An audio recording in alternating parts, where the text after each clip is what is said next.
Good morning, sir. I'm Richelle Isaguirre from BSIT 3A BPO. Today I will read the Capstone project as a thesis and a research work. Capstone project as a thesis and a research work based from CHED Memorandum Order number 25 series of 2015. The thesis or capstone project are required for candidates for graduation in all computing programs. Both the thesis and capstone project are terminal project requirements that would not only demonstrate a student comprehensive knowledge of the area of the study and research method used, but also allow them to apply the concept and methods to a specific problem in their area of specialization. What is a thesis? It is a report of scholar upon some piece of research which he or she has completed. In the area of computing, it is defined as a technical report on a systematic investigating of a problem that can be resolved using computing. It may include a solution, an approximate or partial solution, a scientific investigation, or the development of results leading to the solution of the problem. Capstone project. An undertaking appropriate to a professional field. It should significantly address an existing problem or need. An IT capstone project focuses on the infrastructure or application or processes involved in implementing computing solution to a problem. Responsibilities to a capstone project student. Upon enrollment in the thesis or capstone project, the researcher has the sole responsibility of conceptualizing, undertaking, monitoring, and writing the thesis report. It is therefore necessary for a researcher to learn the necessary skill and competency in the conduct of a research, although there will be an assigned advisor who will guide the student researcher in the conduct of the study.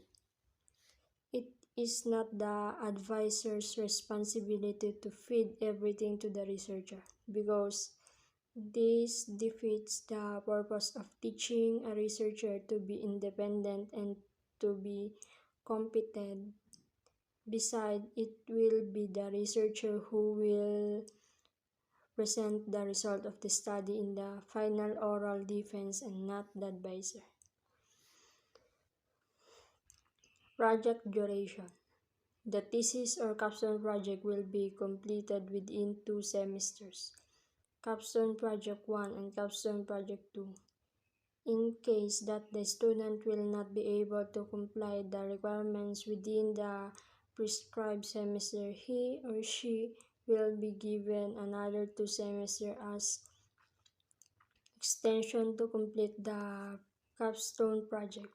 Failure to complete within the 4-semester duration, the student will be required to re-enroll Capstone Project 1 and Capstone Project 2, considering that the average lifespan of a software is 3 years.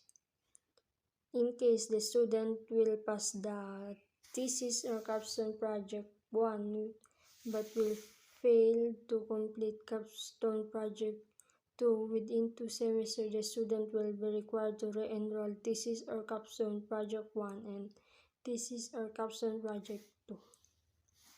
Project group composition. The Capstone Project group will be composed of most 3 members, depending on the proximity of the project. Students will be allowed to choose their group members, but still the subject teacher has the final decision to approve and set group depending on the capability of the members of the group. C. Project advisor. The dean or project program chair is given the authority to select the students or advisor and panel member based from the faculty members' competency and expertise on the Capstone project topic. The selection of advisor for the Capstone project will be limited to those faculty members from the ICT.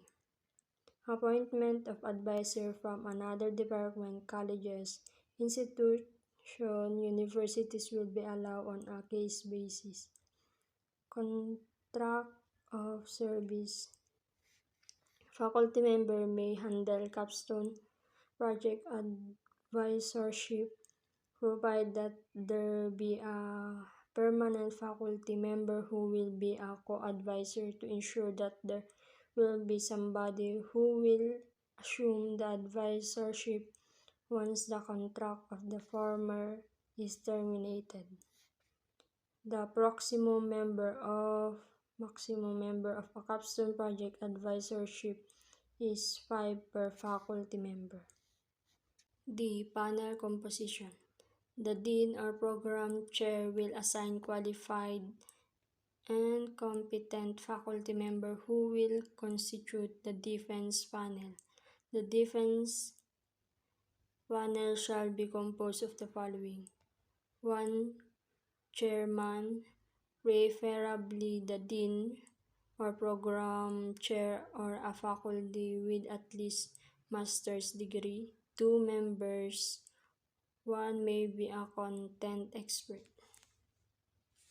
E. Duties and responsibilities of the panel chair.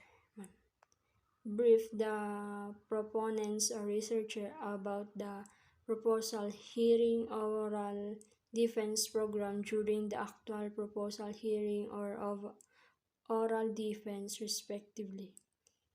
Issue the verdict. The verdict is an unanimous decision among the 3 members of the thesis or capstone project proposal hearing or oral defense panel. Once issued, it is final and irrevocable.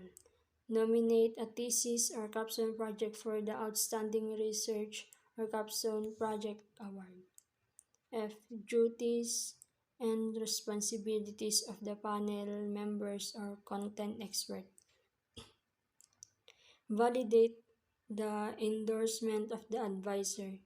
The panel serves as internal auditors, putting some form of check and control on the kinds of thesis or capstone project being approved by the college, evaluate the deliverables, recommended a verdict, listen and consider the request of the advisor and or the proponents researchers, nominate a thesis or capstone project for the Outstanding Research and or Capstone Project Award. G. Duties and responsibilities of the project thesis or capstone project's subject teacher. The subject teacher is by default the advisor of all groups assigned to him or her. Announce research or capstone project areas at the start of each semester to the students. G. Duties and responsibilities of the project thesis or capstone project subject teacher. The subject teacher is by default the advisor of all groups assigned to him or her. Announce research or capstone project areas at the start of each semester to the students. Conduct general meeting with the students to discuss the capstone project guideline, policies, and deliverable, and to allow the students to raise and clarify issues. Select proposal hearing and oral defense panel for each team. Schedule research or capstone project activities such as the deadline of deliverables, and proposal hearing and oral defense sessions. Post-scheduled proposal hearing and oral defense guidelines, requirements, guidelines, and other announcements. Furnish every member of the proposal hearing and oral defense panel with all the necessary Capstone project documents before the proposal hearing or oral defense. File at least one copy of the proposal hearing and oral defense panel's evaluation, including revision, and revise and approve deliverable at every stage of research or capstone project. Submit collated grades of students under his or her section for that term. H. Duties and responsibilities of the advisor.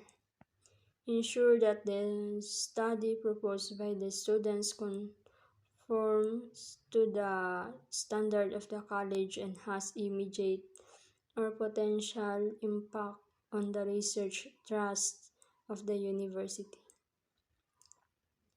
Guides the research or capstone project student in the following tasks while in the proposal stage. Defining the research problem objectives in clear specific terms. Building a working bibliography for the research. Identifying variables and formulating hypotheses, if any, determining research design, population to be studied, research environment, instrument of to be used, and the data collection produced. Meets the team regularly at least twice a month. Note the team must seek proper appointment to answer questions and help resolve impasses and conflicts. Advisor must remind the proponents or researchers to do their work properly. Reviews thoroughly all deliverables in every stage of the research or capstone project to ensure that they meet the department's standard. The advisor may also require his or her proponents or researcher to submit progress report regularly. Recommended the proponents or researcher for proposal hearing and oral defense. The advisor should not sign the proposal hearing notice and the oral defense notice if he or she believes that the proponents or researcher are not yet ready for proposal hearing and oral defense, respectively. Thus, if the proponents researcher fail in the proposal hearing or oral defense, it is partially the advisor's fault. Duties and responsibilities of the advisor. Clarifies points during the proposal hearing and oral defense. Ensures that all required revisions are incorporated into the appropriate documents and or software. Keeps informed of the schedule of researchers' capstone project activities, required deliverables, and deadlines. Recommended to the proposal hearing and oral defense panel the nomination of his or her research capstone project on an award. As a special advisor, he or she is responsible to be a provider, an encourager, a dictator, pushy boss, connector, and employment agency. J. Thesis or capstone project presentation as recommended by the Philippine Society of IT Education, Research Committee, Public presentation is required. It should be a school-based presentation open for public viewing. Okay, thesis or capstone project turnover. Project turnover is limited to the software developed, not including the equipment used during implementation as stated in the MAU. In the event that the student is willing to donate the equipment, it must be stated in the MAU.